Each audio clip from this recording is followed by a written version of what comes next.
പണ്ടൻ കൽബിന്റെ ഇഷ്കിൻ പൂന്തോപ്പിൽ ഇശൽ തെന്നിലാവായി വിരുന്നു വന്നു.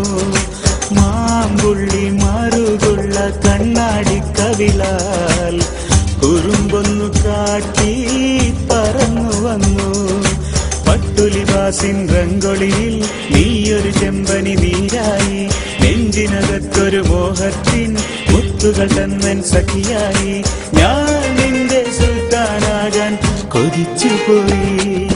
നീ പണ്ടൻ കൽബിന്റെ ഇഷ്കിൻ പൂന്തോപ്പിൽ ഇശൽ